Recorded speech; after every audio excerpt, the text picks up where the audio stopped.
India ഒരു ജനാധിപത്യ രാജ്യമാണ്. അതെ, ഇന്ത്യ ഒരു ജനാധിപത്യ രാജ്യമാണ്.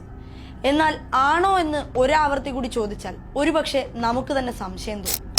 ഇഷ്ടമുള്ള വസ്ത്രം ധരിക്കാൻ, ഇഷ്ടമുള്ള ഭാഷ സംസാരിക്കാൻ, ഇഷ്ടമുള്ള മതത്തിൽ വിശ്വസിക്കാൻ, ഇഷ്ടമുള്ള ഭക്ഷണം കഴിക്കാൻ, ആരെയും ഭയപ്പെടാതെ ഇഷ്ടമുള്ള കാര്യങ്ങൾ സംസാരിക്കാൻ കഴിഞ്ഞിരുന്ന ഒരു ഇന്ത്യ നമ്മുടെ ചരിത്രത്തിലുണ്ടായിരുന്നു.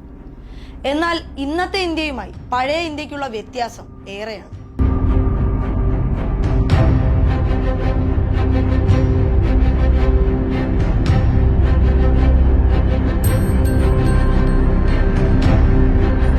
ഇന്ന് രാജ്യത്തെക്കുറിച്ച് സംസാരിക്കുമ്പോൾ പോലും പലരുടെയും അനുവാദവും സമ്മതവും വാങ്ങേണ്ടി വരും എന്നതാണ് ഞെട്ടിപ്പിക്കുന്ന വസ്തുത. കേൾക്കുമ്പോൾ നിസ്സാരമെന്ന് തോന്നുമെങ്കിലും കേന്ദ്രത്തിന്റെ ഈ പ്രവണത നമ്മുടെ സ്വാതന്ത്ര്യത്തെ ഹനിക്കുകയാണ് എന്നതാണ് സത്യാവസ്ഥ. ഒന്ന് ആലോചിച്ച് നോക്കൂ. നമ്മുടെ രാജ്യത്തിന്റെ പ്രധാനമന്ത്രിയുടെയും കൂട്ടരുടെയും വർഗീയതയെയും മുസ്ലിം വിരുദ്ധതയെയും തുറന്നു കാട്ടാനുള്ള സ്വാതന്ത്ര്യം ഈ ജനാധിപത്യ രാജ്യത്തില്ല എന്നുള്ളത് ഇന്ത്യൻ ഭരണഘടനയുടെയും ജനാധിപത്യത്തിന്റെയും കഴുത്ത് ഞെരിക്കുന്നതിന് തുല്യമാണ്. തെറ്റിനെ തെറ്റാണ് എന്ന് ചൂണ്ടിക്കാട്ടാൻ നമ്മൾ ആരെയാണ് ഭയപ്പെടേണ്ടത് എന്ന ചോദ്യമാണ് ഇവിടെ ബാക്കിയാവുന്നത്.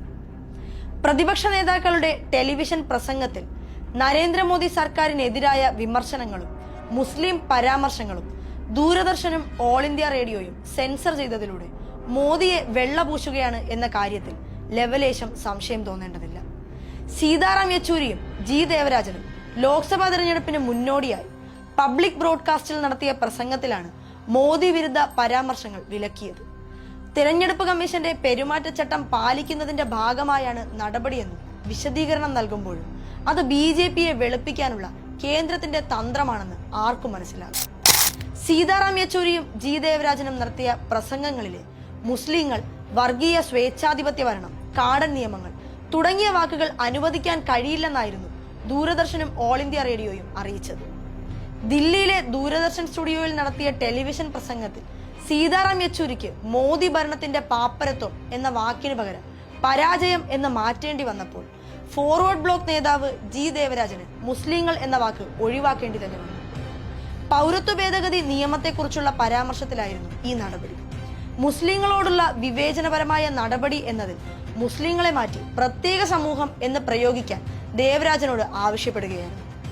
ഇലക്ട്രൽ ബോണ്ടുകളെ കുറിച്ചുള്ള പരാമർശങ്ങൾ നീക്കം ചെയ്യാനും യെച്ചൂരിയോട് ആവശ്യപ്പെട്ടു. ഒരു പാർലമെന്ററി ജനാധിപത്യത്തിൽ സർക്കാരിനെ വിമർശിക്കാൻ എല്ലാ പാർട്ടികൾക്കും അവകാശമുണ്ടെന്ന് ചൂണ്ടിക്കാട്ടിയും നടപടിയിൽ അതൃപ്തി അറിയിച്ചു യെച്ചൂരി ദൂരദർശൻ ഡയറക്ടർ ജനറലിന് കത്തയച്ചെങ്കിലും അതിന് അനുകൂലമായ ഒരു മറുപടി ലഭിക്കില്ല എന്ന കാര്യം പകൽ പോലെ വ്യക്തമാണ്. ദൂരദർശന്റെ ലോഗോയടക്കം കാവ്യവത്കരിച്ച പശ്ചാത്തലത്തിൽ കൂടിയാണ് പ്രതിപക്ഷ നേതാക്കളുടെ മോദി വിരുദ്ധ പരാമർശങ്ങളിലെ കടുംവെട്ട് എന്നതും ശ്രദ്ധേയമാണ്. ലോക്സഭാ തെരഞ്ഞെടുപ്പിനിടെ വോട്ടിന്റെ ഭൂരിപക്ഷം കുറയുമെന്നും പരാജയപ്പെടുമെന്നും ഭയപ്പെട്ടപ്പോൾ മോദിയും അമിത്ഷായും വർഗീയ പരാമർശങ്ങൾ പൊതുവേദികളിൽ നടത്തി വോട്ട് പിടിച്ച അതേ ഇന്ത്യയിലാണ് മോദിക്കെതിരെ സംസാരിക്കാൻ ജനങ്ങൾക്ക് വിലക്കുള്ളത്. ഇവിടെ ചോദ്യം ചെയ്യപ്പെടുന്നത് ഓരോ ഇന്ത്യൻ പൗരന്റെയും സ്വാതന്ത്ര്യം കൂടിയാണ്. ഹിന്ദു വർഗീയത ആളിക്കത്തിച്ച് ഇപ്പോഴും അധികാരത്തിൽ തുടരുന്ന മോദി സർക്കാരിൽ നിന്നും മറ്റൊരു നിലപാട് പ്രതീക്ഷിക്കേണ്ടതില്ല എന്ന് കൂടിയാണ് ഈ സംഭവം നമ്മെ ഓർമ്മിപ്പിക്കുന്നത്.